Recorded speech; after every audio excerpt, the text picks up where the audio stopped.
روایت ہے، مولانا مغیرہ صاحب بیٹھے ہیں، یہ سنت نبوی پہ عمل کرتے ہوئے آ رہے ہیں، یہ بچے ہیں، یہ حضرات صحابہ اکرام کی سنت پہ عمل کر رہے ہیں۔ رسول اللہ صلی اللہ علیہ وسلم نے خود 2 بڑے دینی مدرسے قائم کیے تھے، دار ارقم اور صوفہ کا چبوترا، جو پہلی درسگاہیں تھی دین اسلام کی۔ اور جب رسول اللہ صلی اللہ علیہ وسلم نے رحلت فرمائی، دنیا سے پردہ فرمایا، تو اس وقت مدینہ کے اندر 6 بڑی درسگاہیں تھیں، جن میں عائشہ رضی اللہ تعالیٰ عنہ، حضرت ابو ہریرہ رضی اللہ تعالیٰ عنہ، عبداللہ بن عمر رضی اللہ تعالیٰ عنہ اور دیگر احباب تھے۔ مکہ کے اندر عبداللہ بن عباس رضی اللہ تعالیٰ عنہ، اور اس کے بعد یہ سلسلہ چلتا رہا۔ کوئی باقاعدہ منظم ادارے نہیں ہوتے تھے کہ جہاں پہ طلبہ رہتے، ان کا انتظام و انصرام، خوراک، رہائش، ہر چیز ادارے کی ذمہ ہوتی، بلکہ دور دراز کا سفر طے کر کے لوگ آتے، منطق پڑھتے چلے جاتے، پھر آگے کسی کے پاس جاتے، وہاں پہ فلسفہ پڑھتے، پھر کسی کے پاس جاتے، وہاں پہ تفسیر پڑھتے، فن تفسیر پڑھتے، کہیں پہ حدیث پڑھتے، کہیں پہ فقہ پڑھتے۔ مختلف اساتذہ کے پاس طلبہ کرام خود سفر کر کے جاتے، اور وہاں پہ ان کے گھروں میں، ان کی مساجد میں، جہاں جہاں ان کا جو درسگاہیں ہوتی تھی، وہاں پہ علم حاصل کرتے۔ اور بعض دفعہ جب بڑی بڑی یہ درسگاہیں بنی، جیسے بغداد کا تذکرہ کیا پیر صاحب نے، وہاں پہ جو بڑی بڑی درسگاہیں تھیں، ان کے لیے مسلمان خلفاء نے باقاعدہ جائیدادیں مختص کی ہوئی تھیں، جن کے آمدنی سے وہ درسگاہیں چلا کرتی تھی۔ اور یہ سلسلہ چلتا چلتا ہندوستان تک لوٹتا ہے۔ اگر آپ کو تاریخ یاد ہو، مولانا عبداللہ صاحب بیٹھے ہیں، ان کی توجہ حاصل کرنا چاہوں گا۔ مولانا امین حسن مناظر حسن گیلانی کی کتاب ہے مسلمانوں کا نظام تعلیم و تربیت، اس کے اندر بڑی تفصیل کے ساتھ انہوں نے جو ہے وہ دارالعلوم دیوبند کے قیام کے پس منظر کے اندر یہ ساری چیزیں ذکر کی ہیں کہ جب ہندوستان کے اندر مسلمانوں کا عروج تھا، 800 سالہ حکومت ہماری گزری ہے، تو اس وقت مسلمان بادشاہوں نے ان دینی مدارس کا بڑا ہی منظم ایک سسٹم کیا ہوا تھا۔ بڑی بڑی جاگیریں تھیں، اور صرف بادشاہوں نے نہیں بلکہ جو نواب تھے انہوں نے خود مدرسے بنائے ہوئے تھے، اور مدرسوں کے نام وقف کی ہوئی تھی جائیدادیں کہ اتنے مربع جو ہیں وہ اس مدرسے کے نام ہے، وہاں سے جو آمدن آئے گی وہ اس کے طلباء پہ خرچ کی جائے گی، اس کے انتظام و انصرام کو سنبھالنے پہ خرچ کی جائے گی، اس کے اساتذہ کا جو نظام ہوگا اس پہ خرچ کی جائے گی۔ کوئی چندہ نہیں ہوتا تھا۔ لیکن اگر آپ ماضی قریب کے اندر دارالعلوم دیوبند سے تھوڑا سا پیچھے جائیں تو پھر ایسٹ انڈیا کمپنی جو ہمارا مسئلہ اصل یہ ہے کہ ہم تاریخ نہیں پڑھتے ہیں،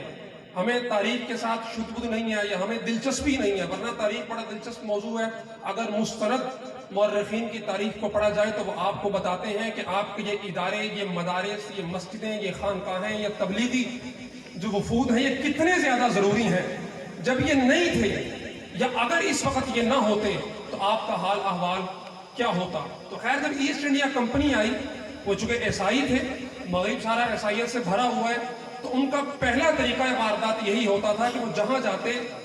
وہ وہاں پہ سیاسی، تعلیمی اور تنظیمی طور پہ اپنے مبلغین کو اپنے علاقوں سے بلا کے، جو وہاں پہ عیسائی ہوتے تھے، ان کے ساتھ ان کو نتھی کر کے مختلف علاقوں کے اندر پھیلا کے اپنا انفلوئنس بڑھانے کی کوشش کرتے۔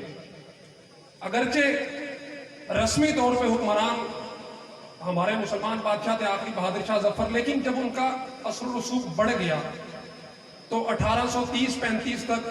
تبلیغی وفود جگہ جگہ جاتے، مناظروں کے میدان لگتے، مسلمانوں کو چیلنج دیے جاتے، ہندوؤں کو چیلنج دیے جاتے۔ صرف مسلمان ان کا نشانہ نہیں تھے، لیکن چونکہ مسلمان وہاں کے بادشاہ تھے، ان کی 800 سال سے حکومت تھی، اس لیے بڑا ٹارگٹ مسلمان تھے۔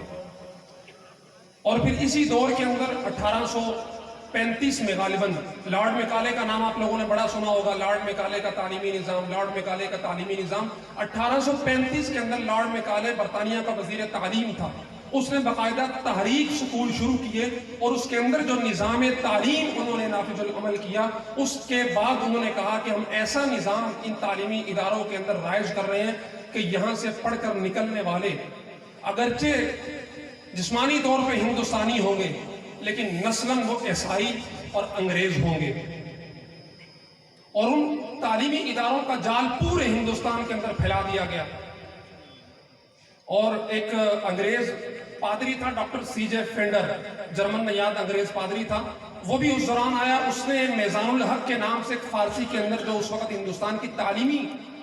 زبان تھی اور سرکاری زبان تھی، اس کے اندر کتاب لکھ کے مسلمانوں کے اسلام کا رد کیا، اور جگہ جگہ مناظرے شروع ہو گئے۔ یہ غلام احمد قادیانی کی اگر آپ تاریخ پڑھیں تو یہ بھی اسی دور میں شروع ہوتی ہے۔ مسلمان ابھی سنبھلے نہیں تھے، دیکھ رہے تھے کہ اس کا مقابلہ کیسے کرنا ہے۔ دینی مدارس ابھی کہیں نہ کہیں کچھ نہ کچھ کام کر رہے تھے، کیونکہ رسمی طور پہ بادشاہی نظام مسلمان کا جو بادشاہ تھا وہ دلی کے اندر بیٹھا تھا، لیکن پھر 1857 کی جنگ آزادی آ گئی، مسلمان اور ہندوؤں نے مل کے اس جنگ آزادی کے اندر حصہ لیا، لیکن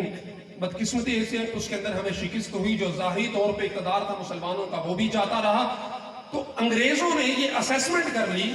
کہ ہندوؤں سے ہمیں کوئی خطرہ نہیں ہے، چونکہ مسلمان یہاں کے حکمران تھے، ان کا 800 سالہ شان و شوکت یہاں پہ گزری ہے، وہ اس کو دوبارہ پانے کے لیے کوشش کریں گے، اس لیے ان کی طاقت کو توڑنا ضروری ہے، اور ان کی طاقت ان کے دینی مدارس ہیں، ان کی طاقت ان کے تعلیمی ادارے ہیں۔ تو چن چن کے مسلمان علماء کو